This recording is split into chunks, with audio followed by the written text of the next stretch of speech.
Transport Canada is giving a thumbs up to Boeing's MAX 737 with conditions. Now, this announcement comes nearly 2 years after the plane was banned after it was involved in 2 deadly crashes in 2018 and 2019.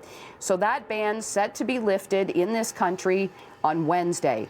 This announcement comes after other countries, including the U.S., brought the plane back following modifications. Transport Canada says in a release it has issued an airworthiness directive, but it also outlines requirements for airlines on additional crew training. The announcement by Transport Canada caps a recertification process without precedent in the history of modern aviation. Now, Air Canada ready to put the plane back into rotation starting on February 1st. We have been hearing reports that one of the first acts by U.S. President-elect Joe Biden will be to nix the Keystone XL pipeline, and there was plenty of reaction to that news today. Now, it could be problematic for moving Canadian oil, but there are alternatives like the Trans Mountain pipeline. Having said that, the owner of Keystone, TC Energy, saw its stock drop by almost 6% at one point today.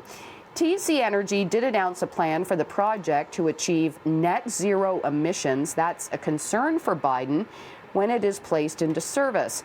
But at the same time, analysts are suggesting it might be better for TC Energy to simply walk away. The Montreal Economic Institute says blocking the project would be a big mistake.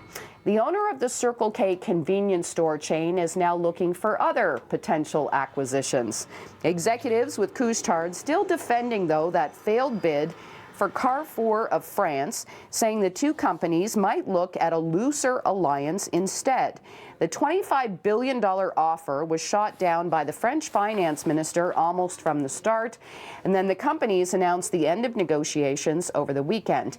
Now, the CEO at Couche-Tard says there is a robust set of other acquisitions to examine as it pursues a 5-year goal of doubling profit by 2023.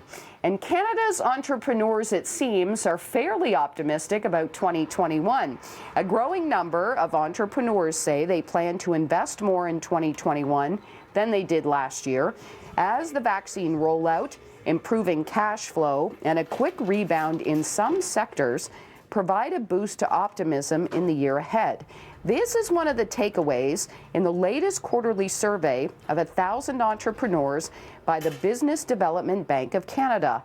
And it is a very interesting takeaway, according to the chief economist at the BDC.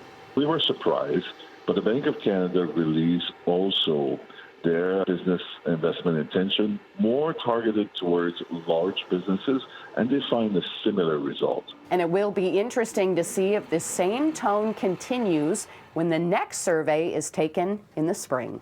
In the 680 Business Center, I'm Kris McCusker.